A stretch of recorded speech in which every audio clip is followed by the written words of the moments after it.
During the midst of the World Cup, the media was tearing Richarlison apart for showboating. And if you spend just a few minutes on any social media platform, you could find thousands of fans saying that he wasn't any good, and that he was overrated or overpriced, and far more hurtful words.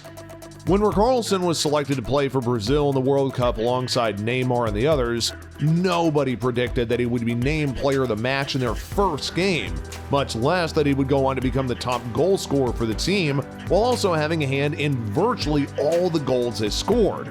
But the question on everyone's mind ended up becoming, who exactly is Richarlison, and where did he even come from? His humble beginnings. When looking back on his life and everything that he's been through, the hatred that he gets from players and fans alike just doesn't seem to affect him. And that's because Richarlison grew up in, well, let's say not so ideal conditions. After his parents split when he was just 7 years old, all of his siblings had moved in with their mother, and despite the fact that she worked all day long, she was barely able to afford to put food on the table. At the age of just 11, Richarlison was already doing everything that he could to help his mother, be it working as a street vendor selling ice cream to passing tourists or picking coffee beans on a farm. During his teenage years, he had traveled all around Brazil in an effort to get a position with the professional football team, but his efforts had been fruitless. At one time, he even went over to a city 1,000 miles away, and all by himself, and he stayed there for an extra month just to try out for a team. In the end, they had to choose 2 kids out of a group of 9, and unfortunately, he wasn't one of the kids that made the cut. So, Richarlison acknowledged the possibility that maybe a career in football just wasn't in the cards for him. However, one day he had decided to see his father since the two had parted ways. His father had been living by himself and toiling away at a ranch in the middle of the countryside. And one day, while they were fishing together on the proprietor's land, the landowner had spotted them and began verbally abusing his father. Which, from that point on, was the day when Richarlison had looked at his father and saw a broken man who had been completely humiliated. And it was right then and there that he had decided that he needed to get his dad out of there, and that the only way he could do that was by making a career out of playing football. Richarlison had then put aside enough money to buy a bus ticket to Belo Horizonte and went all the way there to go try out at America MG. After playing 4 matches in a tournament over the course of the day, they ended up signing him. Richarlison began scoring goals seamlessly out of thin air, and over the course of the subsequent few months, he had led America MG's team to victory for the first time in 17 years. Richarlison's mediocre rise had earned him a move to the first team. And after just 5 matches in the Brazilian second division, Nike saw that Richarlison was head and shoulders above the competition and ended up offering him a full-blown sponsorship. Regardless, Nike's wager on the young player had proved more than fruitful, as he ended up winning the league with America, taking them to the first ever tier of Brazilian football for only the second time in 15 years.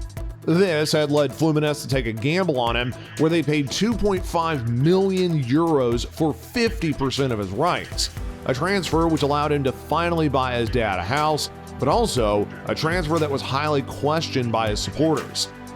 After he had come back, he started receiving more and more playing time, and by the time that he was in his second season, he had gone on to score 7 and assist a further 6 in just a touch of more than 1,500 minutes, in addition to an extra 8 goals in only 12 matches in the Carioca Championship. These performances had been sufficient to show everyone in the country that he had the makings of greatness within him. The third undertaking was done by Real Nordeste, which was a team located close to Nova Venezia and competed in the state league of Espírito Santo. He was able to significantly advance his game when he was a member of the team for a whole year. He was well aware that there was no longer any opportunity for failure. He worked even more diligently, knowing that the financial well-being of the whole family rests squarely on his shoulders, and he was successful. Professional career. In December 2014, he was made an offer for his very first contract in the professional arena.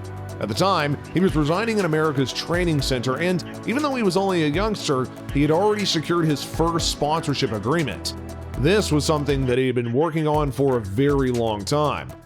With ink dried and hands shaken, Richarlison was sent tracksuits, workout sets, and shoes that were clean and pristine. And given the circumstances, it's understandable that he would have felt a sense of pride in an accomplishment of his.